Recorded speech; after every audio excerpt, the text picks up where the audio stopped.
In this video, we go searching for some elusive owl species. We also go searching for my nemesis bird, a bird that I've tried to see countless times, surf scoters in the state of Utah, and we end up finding a state first bird that I've been searching for years. Come with me on this journey and let's see what birds we can find.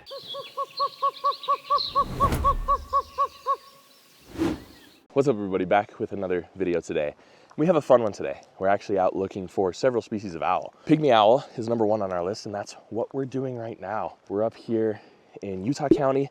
Obviously not gonna give you precise locations for owl hunts and stuff, just because of ethics and everything. But I'm joined by some two awesome people, Caleb and Ray. Both amazing photographers. Their links will be down in the description. But we're currently on a trail where Caleb has seen pygmy owls and Ray has seen pygmy owls in the past. This is a bird I've gotten multiple times, but never on camera. So let's see if we can find it. And honestly, I'd just love to get some good views and photos as well. The morning air was cold, but we were surrounded by beautiful nature and I couldn't care less. Walking amongst the quaking aspen, the excitement of seeing an owl at any moment kept us on our toes. But our first surprise of the day was not an owl. Instead, it was this gray catbird. These birds are supposed to be long south by now, at least according to eBird data, but in reality, birds don't care about our data and often they do whatever they feel is best. This was our first rare seasonal sighting of the day.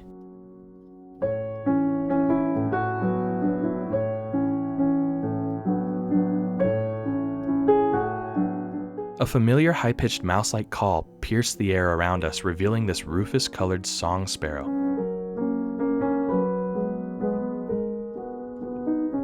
But as we reached the end of our trail, no pygmy owls made themselves known.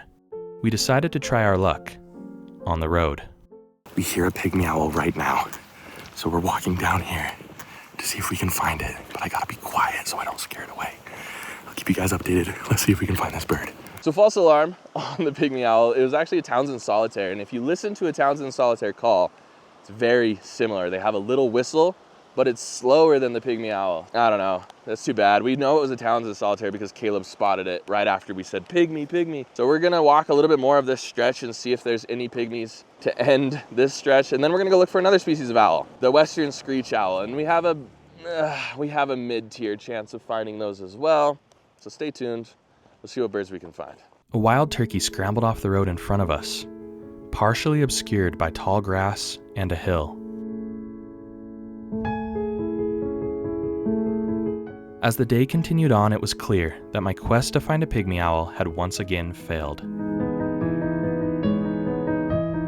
We decided to make our way to another nearby park for a different species of owl, one that I've visited in the past and hoped for better views. We scanned through an autumn-swept tree in hopes of spotting its reclusive resident. Is it facing away? No, it's like here. Obviously, just an update, we did not find the pygmy owls, unfortunately. That is a nemesis bird for me. I've gone 6 times now in the last year with no luck. So hopefully in the future, we end up finding these birds. When the snow comes, they should be easier. We're at another location, but we did pick up a screech owl, and absolute beautiful birds, very small, and it's very tucked into a tree, so there's no way that I can even see its face, but you can see the fluff ball that is the screech owl. And now we're joined by Hawken too. You'll see him later in the video when we scan for scoters and loons at the next place. So stay tuned, there's more birds to find. I need surf scoter for the state of Utah. I need white-winged scoter for the state of Utah.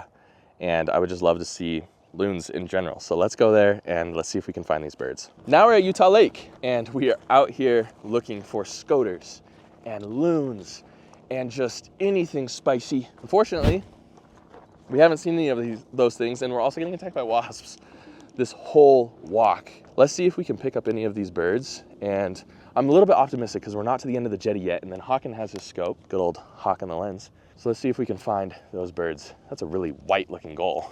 American pipits seemed to fall from the sky all around us, alighting on the nearby boulders of the jetty. These birds are extremely underrated, sporting a golden graham cracker plumage. A reliable visitor cut through the rocking waves of the lake. American coots. A group of coots is called a cover, or a raft, and you can find them on almost every body of water in Utah during different times of the year.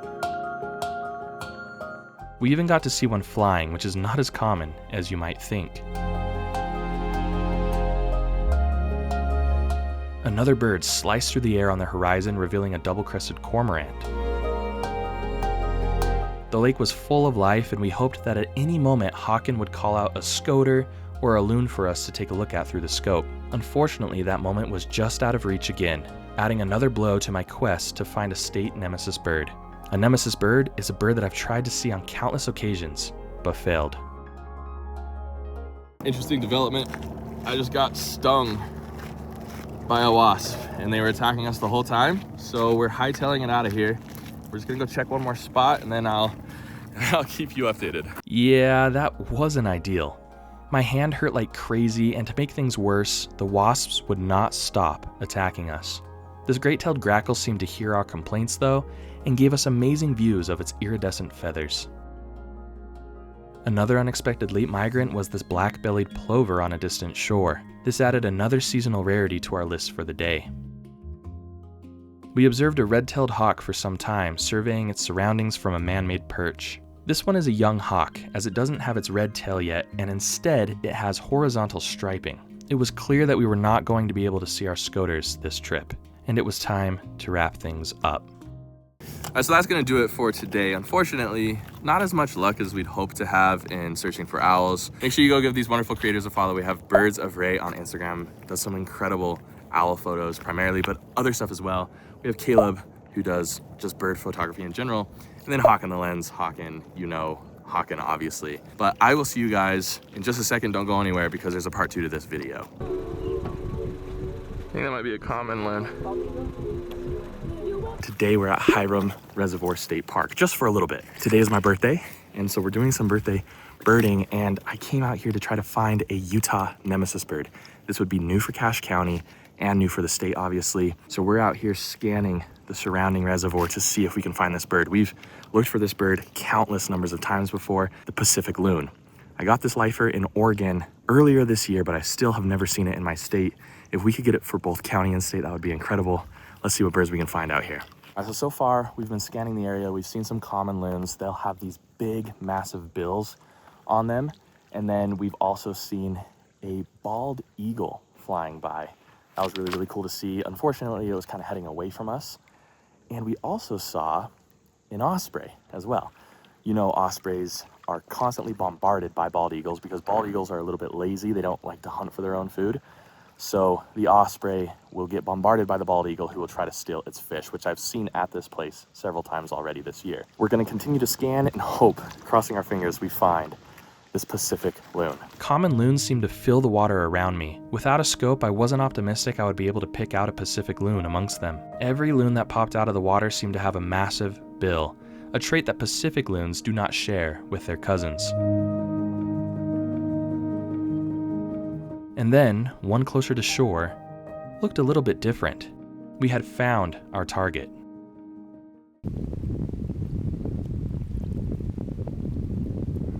We got it. What did you get? Pacific loon. We got it, Pacific loon on our list. That's a new bird for the state of Utah, number 293, I believe, for the state. So only 7 more birds to go until we reach that goal of 300. And then for Cache County, that's a new bird on our list as well. One step closer to our goal of 250 birds in the county. Pacific loons are so cool. They have a much smaller bill than the common loon. Common loons are mostly bill. Pacific loons, their bills are a lot more dainty. So really awesome to see this bird. It also has like a silvery sheen on the back of its head. I've been trying to see this bird in the state of Utah for years at this point, and finally we picked one up. Also to find it on my birthday. What's better than that? We're gonna continue birding today. I don't know how much I'm actually going to film. I might combine this adventure with another one, but I wanted to highlight this part of the adventure. We're heading to Bear River Migratory Bird Refuge.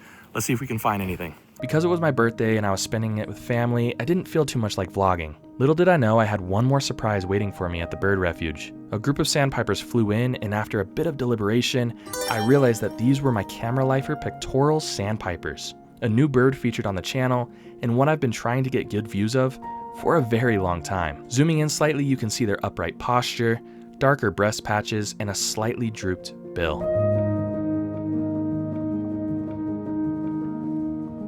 These shorebirds are epic, traveling up to 19,000 miles during their migration season. I just felt incredibly lucky that such a traversed creature landed right in front of me on my birthday. It was the perfect day of birding, featuring family, a nemesis bird, and a camera lifer.